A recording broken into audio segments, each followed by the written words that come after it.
are at Sydney Super 8 with Nikos Vlahadamis. Now, at this film lab slash second-hand camera shop, the last of its kind. Okay, so, teacher for quite a while, and you chop and change, but you were a teacher for a long time. Yes. And then suddenly, 11 or 13 years ago, you buy this shop, you move into it. Yeah. How do you go from teaching? Yeah. Well, I always had an interest. It's things happen in life, and you got to take advantage, or things fall into place because of circumstance and timing. And I was fortunate that I was interested in cameras, and I was always interested in film because that's what was. Because you have this great story where you still kept on using film to take photos of your kids. Yes. Right, because you married around about 2000, 2003, there was this movement from film to digital. Digital cameras proliferated, and so I started buying digital cameras, and they were becoming obsolete within 6 months because it was a megapixel craze.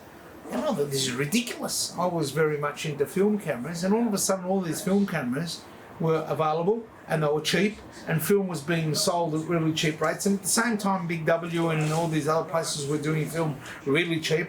So I just jumped on a dying thing, and people were going, why are you still selling? And I just liked it because I can get all the cameras that I could not afford for nothing. And all of a sudden, over the next few years as my kids were growing up, I was taking film photography, and I kept on buying different cameras that were affordable, film cameras that is, and all of a sudden I had hundreds of cameras that I was enjoying, but people were telling me, "Yeah, Malaka, what are you doing this for? You should go digital." And But what about film too? You must have thousands of rolls of film, so they'll give it to you for free. Yeah. Well, almost, I could remember walking into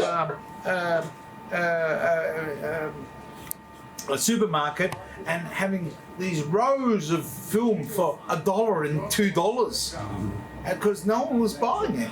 I just bought it all, and I went to the next supermarket, I bought it all, and then I would just take the photos because anyone that knows when they have young kids, there's no. But the reality was, Nico, that it was drying up. Like, you could go and process, the film. It was. But at one point, you turned up to Big W and they said, "I'm sorry, but we can't process." Yes. That happened. That was inevitable. It did happen. I thought, no, this is not good enough, and I got to find a way of doing it myself.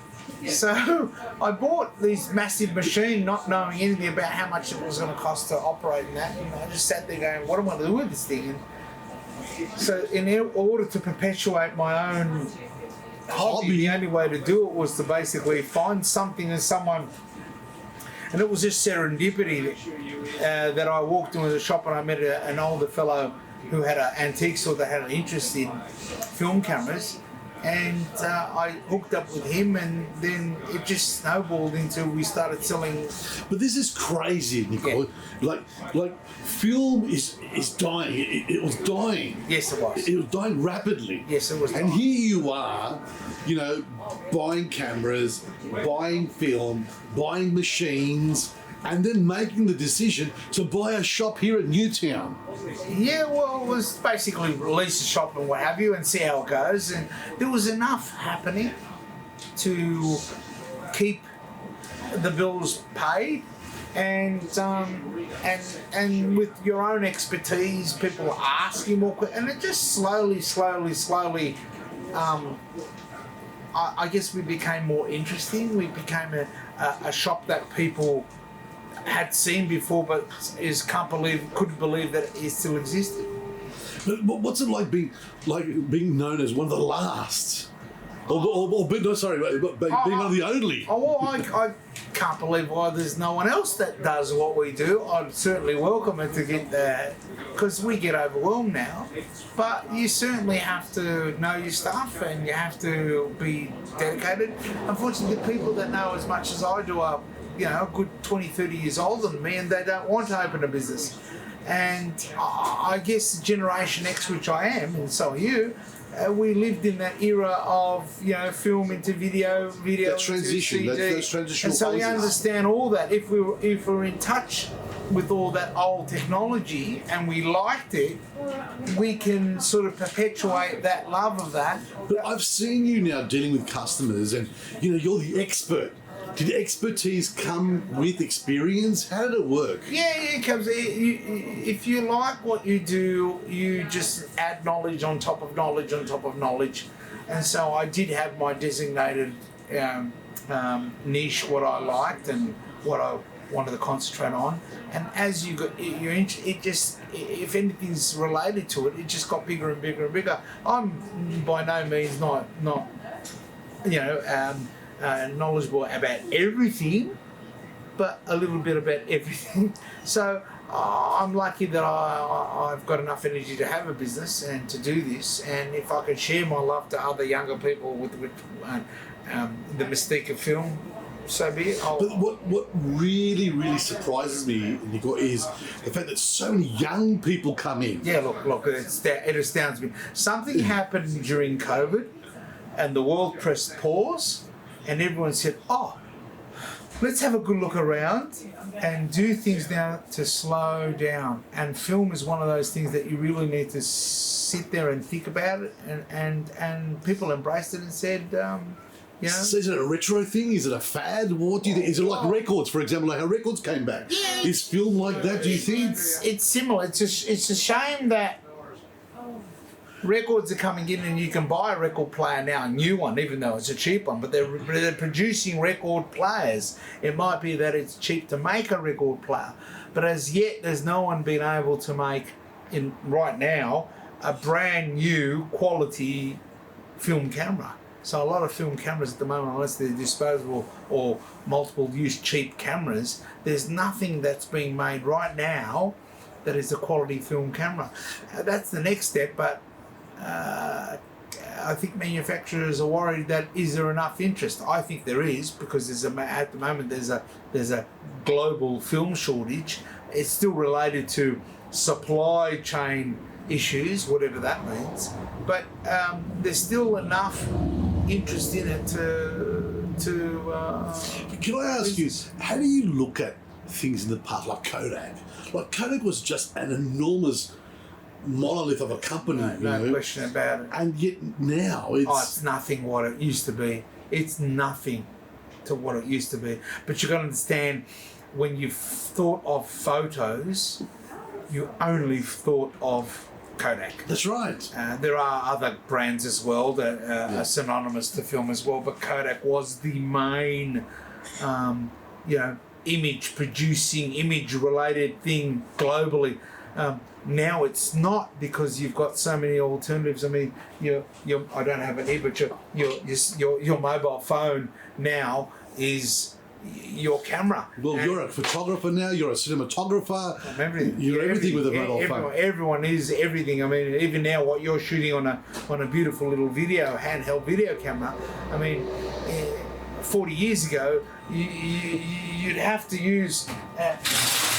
The smallest thing was even a Super 8 camera, and something like this. If you own one of these, they exist because people spend so much money on them, and they didn't throw them out. And you can still get film for these. Now, you talk about Super 8 cameras.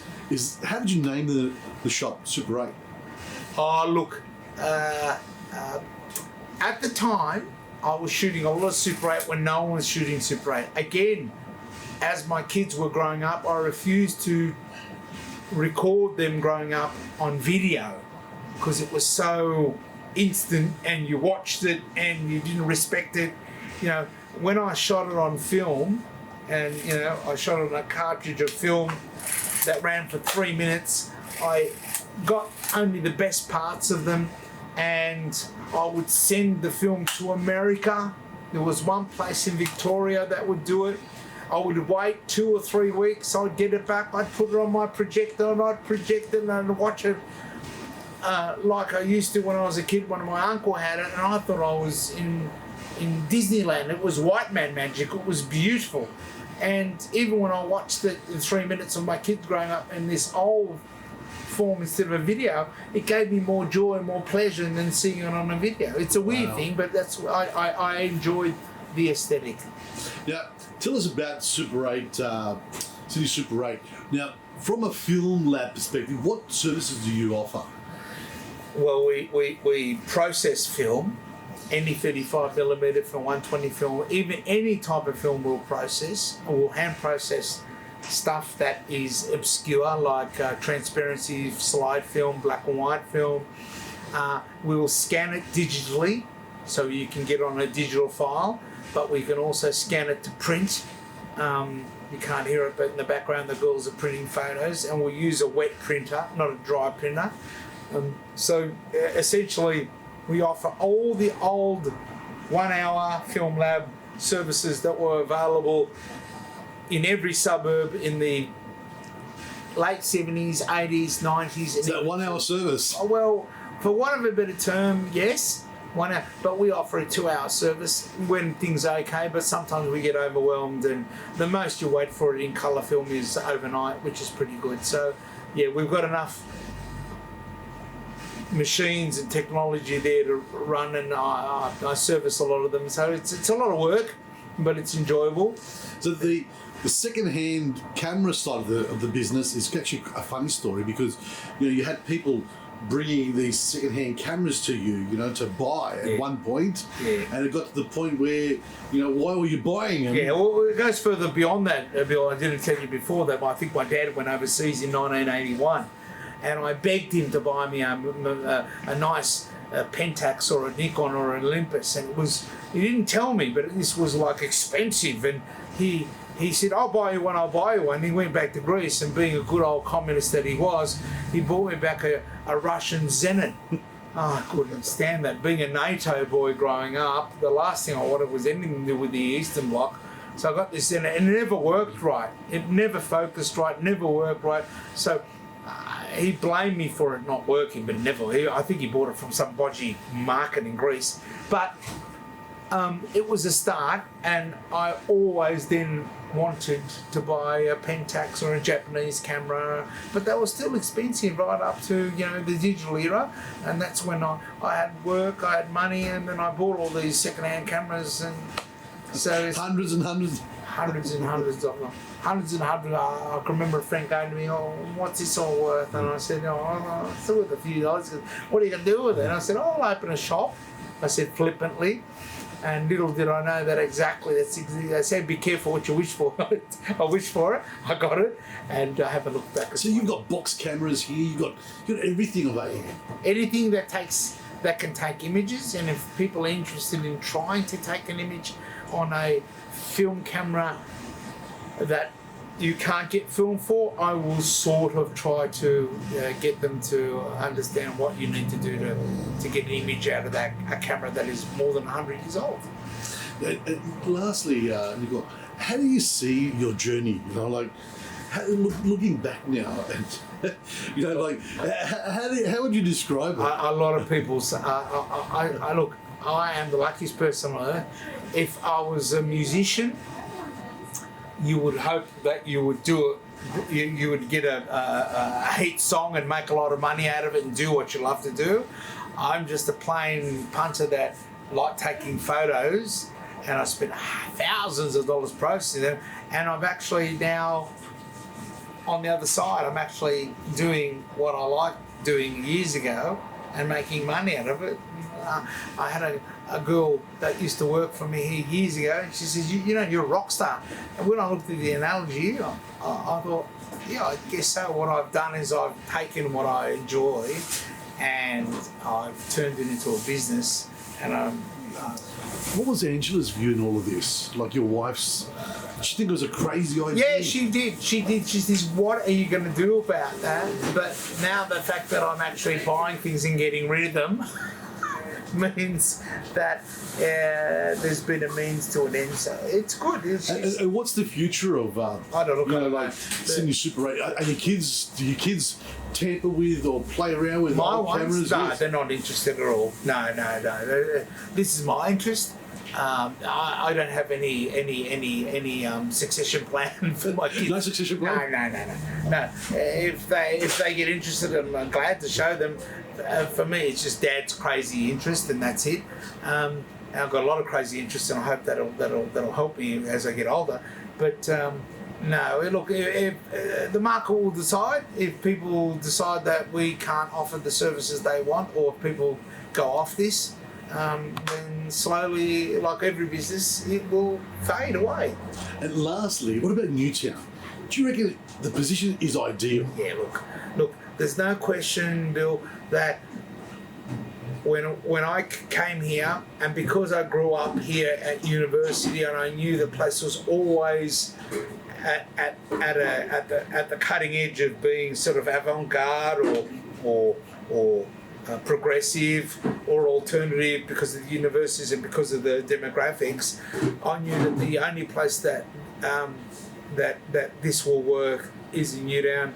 I won't say I've been right. I guess I've been lucky that my hunch has worked. I couldn't imagine if I went to the suburbs out west or any other suburb. There's a few other suburbs that could work, but I couldn't imagine if I went out anywhere else that it would work. So yeah, Newtown has allowed me to thrive, and it's central to everyone. Nikos, thanks for your time. Thank you, Bill. Thank you very much. I hope you enjoyed that.